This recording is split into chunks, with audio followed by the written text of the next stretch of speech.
Amen. Alam nyo, kung sa palakpak po ninyo, hindi po ako nakukontento, mas lalo na ang Diyos. Amen. Masabi ko po, malakas na malakas.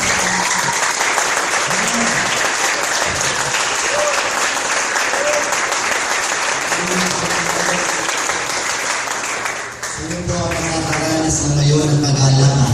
Amen. Joy sa tangahan ng nagkaramdaman. Amen. So the Bible declares that in the presence of the Lord there is fullness of joy. Amen. In the presence of the Lord there is healing.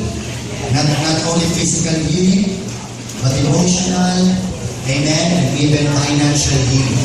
Amen. So I do believe that God has already prepared something po sa ating kalagitnaan. Amen po ba? Amen. So, lagi ko pong sinasabi, lagi ko pong tinatanong, the moment po ako ay ang palagi ko pong tinatanong is, meron po ba tayong expectation sa umagang ito? Alam mo yung mga katabi mo kung meron siyang expectation? Meron ka bang expectation? Sabihin mo sa kanya, are you expecting something? Listen, church, because you will not receive something unless you are expecting God. Hello?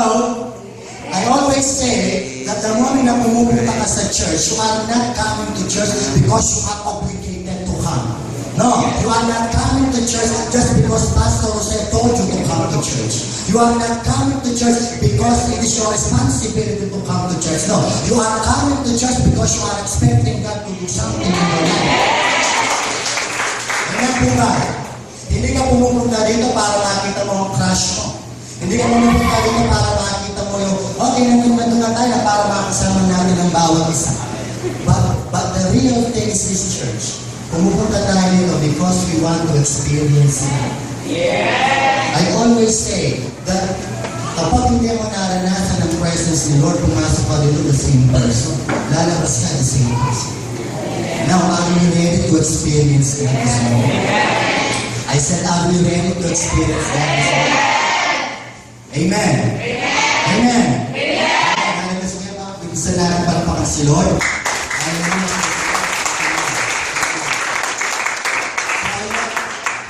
I want to talk about a very simple thing.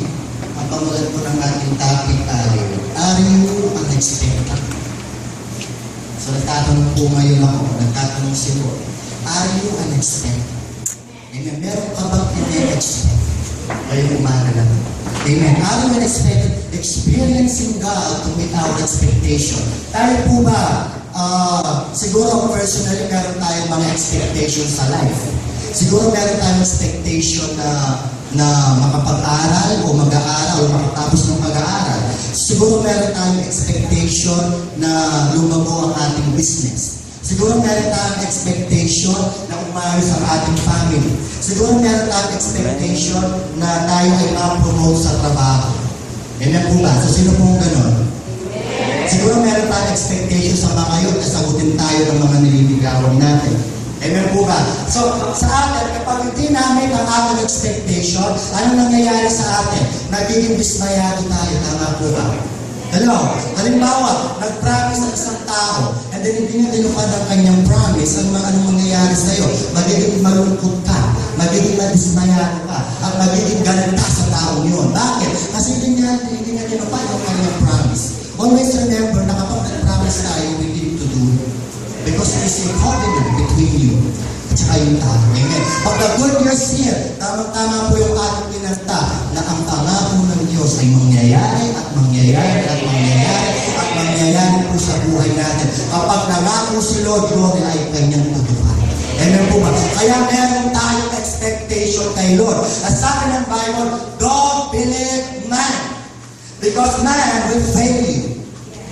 Sabi ng the book of Psalms, huwag mo pagkatiwalaan ang tao. Because ang tao ay i-fail ka. Trust, put your faith and your expectation to God. Because God will never ever fail you. Amen po ba? Amen. So kapag tayo ay nagtitiwala sa tao, sometimes ang tao binibigo tayo. Amen. But kapag tayo ay nagtiwala sa Diyos, hindi tayo bibiguin ng Diyos. Ang sabi ng Bible in the book of Numbers, that God is not a man that He should lie, nor the Son of Man that He should repent. Kapag sinabi ng Diyos, gagawin niya. Hindi siya katulad ng tao na sinunod. Kapag sinabi ng Diyos na yayaman ka, expect na yayaman. Kapag sinabi ng Diyos na gagaling ka, expect God. Kung ina-expect mo na aayos ang family mo, i-expect mo yun because nasa kamay na ng Diyos. Amen po ba? So wala tayong ibang gagawin kundi i-expect, mag-expect kay Lord. And that is faith. Kapag meron po tayo na i-expect kay Lord, amen, that is our faith. That is our faith. That is yung ating pananampalataya kay Lord. Amen po ba? And always remember, anuman ang expectation natin sa life. Kung sa tingin mo imposible, but the Bible declares in the book of Luke that in the man's eye, it is impossible. But in God, nothing is impossible. Amen. Sabi nga, yung the word impossible, sinasabi nga na siya ay possible. Amen. Yung eye na yan, possible. Sabi sabihin, walang imposible kay Lord. Walang imposible kay Lord, kaya imposible kay Lord, nayayaman ka. Imposible kay Lord from poverty to prosperity. From sickness to healing. Amen po ba? Dahil walang imposible kay Lord. Amen po ba? So lahat ng naniniwala na walang imposible kay Lord, pumalakpak na malakas.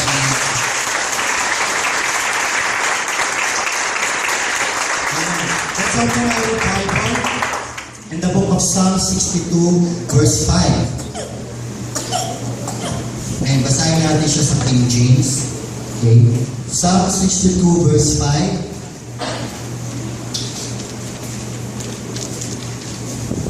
Amen. Ang sabi niya, my soul, wait thou only upon God, for my expectation is from Him. Sabi niya, my soul, wait thou only upon God, for my expectation is for Him. Ano sabi ng psalmist? My expectation is from Him. Bakit niya nasabi yun? Because he know and he know and he know that God will never fail him. Amen po ba? Amen po ba? So, tinignan ko po sa kaibigan natin na si Merriam Dictionary kung ano ang definition ng expectation. Number 1, ang definition po ng expectation is this: a strong belief that something will happen or be the case in the future. So kapag sinabi natin expectation, it is a strong belief that something will happen. So tingnan natin, take note, strong belief that something will happen. So if you are expecting God, it means you have a strong belief that it will going to happen. Hello? If you are expecting God, meron kang matibay na pananampalataya na God, na-expect ko na ako ay yayaman, na-expect ko na ako ay gagaling, na-expect ko na dadami ang church na ito, na-expect ko na aayos ang aking pamilya. Lord, so be it. It is a strong belief that something will happen. Ngayon, kapag nag-expect ka kay Lord, kailangan huwag kang mag-isip ng mga negative. Kasi nag-expect. And sometimes, tayo mga Kristiyano, okay, madali sa atin mag-isip ng negative. Bakit? Sa mga bagay-bagay na nangyayari sa ating life. Amen. Sa mga bagay-bagay na nangyayari sa ating surrounding. That's why nakakapag-isip tayo ng mga negative. But to tell you the truth, church, amen, negative ba na nangyayari sa surrounding mo, sa situation mo, but the key to rise higher, sabi ni Joel Osteen, is to think positive. Amen po ba? Kasi meron kang expectation kay Lord eh. So kapag meron kang expectation kay Lord, yun yung tinatawag natin na faith. Yun yung tinatawag natin na pananampalataya. Amen. And the Bible declares that without faith, it's impossible to please Him. Amen po ba? That is why pumunta tayo sa church, we gather together, amen, with one faith. Na meron tayo matatanggap at matatanggap kay Lord. Amen po ba? So, it is a strong belief that something will going to happen. Another thing, what is expectation? The act or state of looking forward or anticipating. Sino na po dito ang nag-anticipate that something will happen? Iniisip mo na meron mangyayari every Sunday. That is why excited ka. Yung Monday pa lang talagang iniisip mo na sana Sunday. Di ba pag bago po tayo Christian, di ba gano'n tayo, excited tayo. Monday pa lang inaayos na natin yung ating mga damit. Bakit? Kasi ina-anticipate anticipate mo that this coming someday, the Holy Spirit will show up. God will do greater things sa ating buhay. Na-anticipate mo na, iniisip mo na, na-expect mo na, na the moment na ako ay nag-attend ng church, something will go to happen in my life. Amen po ba? So that is what we call expectation. So kayo po ba ngayon ay may expectation? Amen. Let's open our Bible in John chapter 5, verses 1 to 9. Amen. Napakaganda po ng story na po.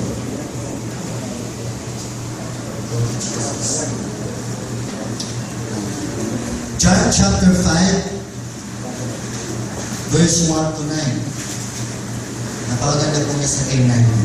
So, John chapter 5, verses 1 to 9, sabi niya, sometime later, Jesus went up to Jerusalem for a feast of the Jews. Now, there is in Jerusalem near the sheep gate a pool, which in Aramaic is called Bethesda, and which is surrounded by the 5 covered colonnades. Verse 3, here a great numbers of disabled people used to lie, the blind, the lame, the paralyzed. One who was there had been an invalid for 38 years. When Jesus saw him lying there and learned that he had been in this condition for a long time, he asked him, do you want to get well? Verse 7, Sir, the invalid replied, I have no one to help me into the pool when the water is still. While I am trying to get in, someone else goes down ahead of me. Verse 8, then Jesus said to him, get up, pick up your mat and walk. Verse 9, at once the man was cured. He picked up his mat and walked. Amen po ba? So napakagandang story. Sa story po na to, meron tayong makikita mga bagay-bagay that God wants us to learn. Number 1, in verse 1, sabi niya po, Jesus went up to Jerusalem for a feast of the Jews. So pumunta po si Jesus sa Jerusalem because mayroong fiesta. No? Dahil mayroong fiesta, pumunta siya doon. Amen. And nakita ko dito, God revealed to me that every Sunday, amen, tayo ay nagpifiesta. Ano po ba? Tayo po ba ay nagpifiesta every Sunday? Kaya dapat, lagi kang masaya na kayo sumayin ka kasi fiesta. Yes. Amen. O, Kuya Jeff, fiesta, bakit walang pagkain at makain ka ng salita ng Diyos? Amen po ba? Kuya Jeff, bakit walang tutungan kaya may praise and worship? Every fiesta. Amen po ba? Kaya, every Sunday, may fiesta. And ang sabi ni Jesus, kapag may fiesta, nandyan siya. Hello? Ano sabi ni Jesus? 2 or 3 are gathered in my name, then am I in their midst. Hello? That is why the presence of the Lord is in this place where we gather together. Amen. Nandyan ang Diyos kapag ang mga anak niya nagpifiesta. Yes. Amen. If you want to experience ano, kailangan nagpifiesta tayo. Amen. Kapag may mga sayawan, may mga praise and worship, lahat sumasayaw ka. Amen. Because fiesta, it's time to rejoice. It's time to celebrate because of the goodness of God. Amen po ba? So doon, pumunta si Jesus because merong fiesta. So every Sunday pala, nagpifiesta tayo. Amen. Kaya kailangan ready kayo for fiesta. Kaya kailangan lagi kayong gutom. Dahil kapag busog kayo, hindi kayo makakakan. Busog kayo. Pero kapag gutom ka, surely, amen, bubusugin ka niyo. Amen po ba? Sino po dito ang mga gutom? Amen. Para-pareho lang po tayo. Amen.